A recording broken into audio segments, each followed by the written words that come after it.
이낙연 전 대표가 어제 새롭게 신당을 결국 닻을 올렸다라는 말씀을 드리다가 말았었죠. 이낙연 전 대표의 어제 창당준비위원회 모습 같이 보고 오시죠. 우리는 무능하고 타락한 윤석열 정권을 가장 준엄하게 비판하고 가장 확실하게 심판할 것입니다. 기존 야당은 윤석열 정권을 충분히 견제하지 못하고 있습니다. 그들 스스로 도덕적, 법적으로 떳떳하지 못하기 때문입니다. 정권 앞에서도 꿀릴 것 없는 사람들이 모여서 윤석열 정권을 당당하게 꾸짖고 대안을 내놓을 것입니다. 네. 어제 결국 이낙연 전 대표 창당의 첫 팀 닻을 올렸다라고 지금 표현을 했습니다. 창당준비위원회 3만 명이 넘는 발기인이 있었다라고 지금 얘기를 하죠. 근데 지금 화면에 보시는 것처럼 이준석 전 대표도 이 자리에 참석을 했습니다. 네. 신조어 대변인님.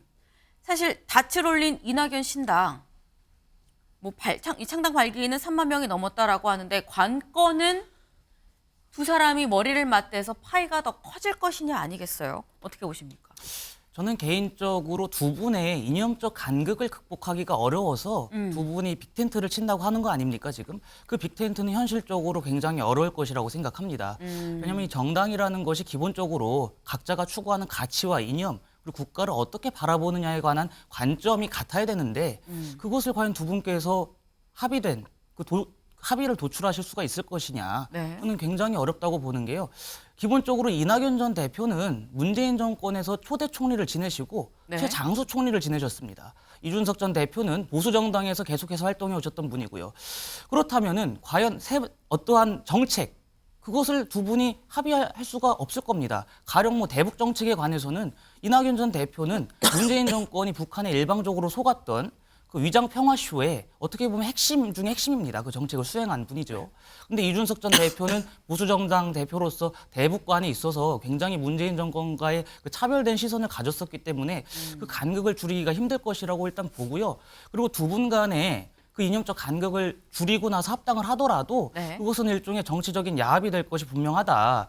왜냐하면은 지금 어제 김종민 의원이 라디오에서 그런 말씀을 하셨어요. 자신들이 이제 신당에 참여하더라도 네. 당선되고 나면은 결국에는 그 당이 해체하지 않겠느냐라는 그 말씀을 하신 걸 봐서는 이 정당이 지금 떴다방을 하지 않겠다라고 이준석 전 대표는 말씀하시지만 떴다방이 될 가능성이 점점 농후해지고 있다. 분명히 총선 이후에는 두 분 각자의 당으로 돌아가시거나 아니면은 그 신당, 그러니까 빅텐트 그것이 해체하는 수순을 밟게 되지 않을까 좀 그렇게 생각합니다. 네.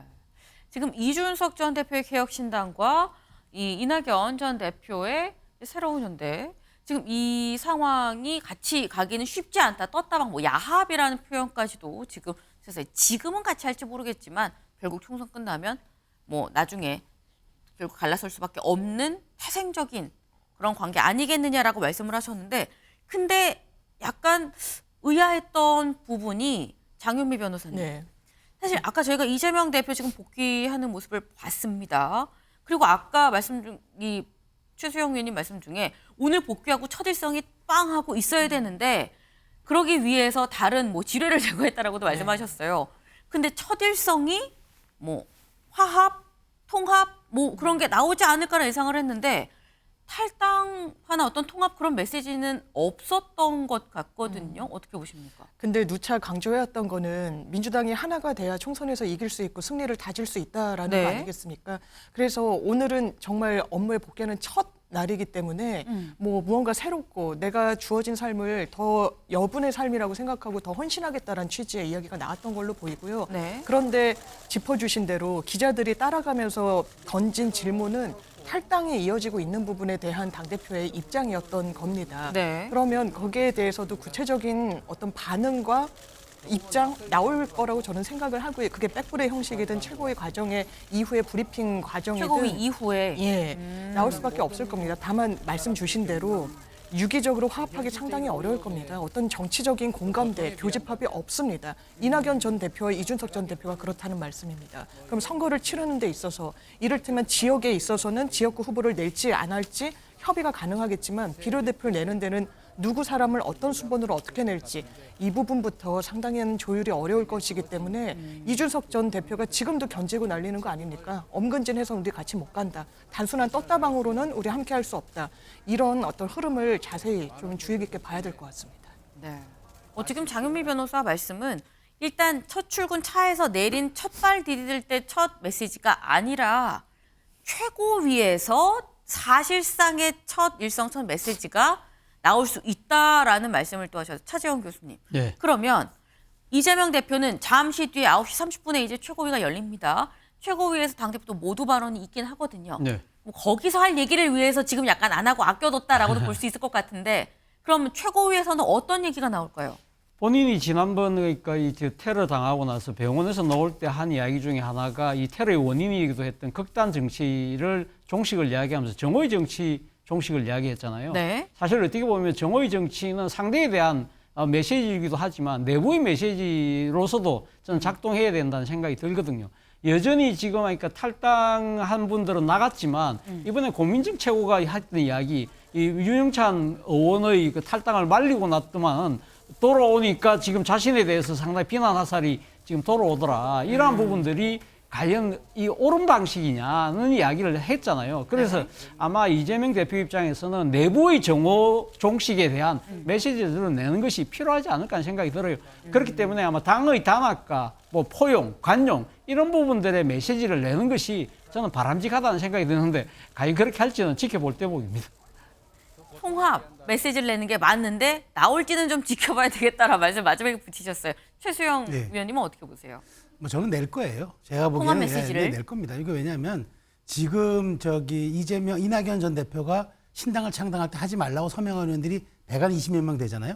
근데 서명하지 않은 의원이 35명이에요. 이른바 탈당파 예비군으로 볼 수 있는 사람들이에요. 그러니까 이분들은 당이 얼마나 엄정하고 적격 공천을 하는가, 그다음에 네. 기준은 변함이 없는가, 네. 그다음에 당의 쇄신과 화합은 어떻는가를 보고 판단하겠다는 뜻에서 그러니까 이낙연 전 대표가 신당 만들 때 하지 말라고 다 서명했지만 참석하지 않았어요. 그렇기 때문에 이분들은 지금 관망파라고 보면 돼요. 지켜보고 있다. 그러니까 지금 말하자면은 이재명 대표가 제3지대가 열리고 탈당하고 하는 이런 데 대한 보는 인식의 여부, 그다음에 지금 당의 여러 가지 뭐 호남 지지율도 그렇고 수도권 지지율도 그렇고 국민의힘과 거의 엇비슷한 이런 점들을 왜 극복이 안 되는지에 대한 답을 내놓는 거. 그다음에 지금 선거제도 47석 비례대표 어떻게 할 건지 굉장히 큰 문제잖아요. 여기에 대해서도 당이 정말 그러면 원칙과 가치로 가든지 아니면은 저 현실론적으로 가든지 이재명 대표 이제 선택의 시간이 왔단 말이에요. 어떤 선택을 할지 다 지켜보고 그다음에 본인들은 판단하겠다는 뜻으로 비춰지기 때문에 이재명 대표가 정말 지금부터는 정말 스탠스를 잘 잡아야 된다는 생각이 듭니다. 네. 지금 말씀 중에 그런 얘기가 나왔습니다. 이낙연 전 대표 탈당 완료 기자회견에 그 서명에 사인을 한 사람이 약 130명 가까이 되는 120 몇 명 정도 되는데 사인을 안 한 사람이 35명이다. 이 35명인 즉슨 탈당 예비군이다라고도 지금 표현을 하셨어요. 차재현 교수님. 네. 35명이 탈당 예비군이다. 어떻게 보십니까? 뭐 그럴 가능성을 전혀 배제할 수는 없겠죠. 그러나 뭐 그러니까 이 35명이 그러니까 설명을 안 한 부분 중에 하나는 네. 사실은 어떻게 보면 일종의 뭐랄까 개파적인 행동처럼 비칠 수도 있다. 그런 부분들이 있을 것 같고요. 아무래도 그러니까 그분들이 서명을 하지 않음으로써 네. 아마 이재명 대표에게 이제 통합과 단합을 호소하는 듯한 그런 정치적 메시지를 주려는 측면도 저는 분명히 있다고 봐요. 그런데 문제는 결국 35명뿐만 아니라 지금 서명하신 분들 입장에서도 향후 진행되는 공천이 상당하게 공정하고 객관적으로 투명하게 되느냐 여부를 아마 보고 아마 판단을 할 가능성이 저는 높다고 봅니다. 그렇기 때문에 단순히 서명했냐 안 했냐만 가지고 판단하기는 좀 이르다는 생각이 들어요. 네. 단순하게 서명했냐 안 했냐는 뭐 내가 이게 개파에 뭐 이렇게 속해서 이렇게 움직이고 싶지 않다라는 사람도 있을 수 있는데 다만 오히려 이런 부분도 있다. 앞으로 공천이 진행되면서 공천이 공정하지 않다고 하면 그럼 나 나갈 거야 라고 하는 사람도 있을 수 있다. 좀 다각도로 볼 필요가 있다라는 말씀을 하셨습니다. 오늘 최고위에서 이재명 대표가 어떤 메시지를 내놓을지 좀 잘 지켜봐야 될 것 같습니다. 저희가 준비한 소식 오늘 여기까지입니다. 오늘도 좋은 하루 보내세요.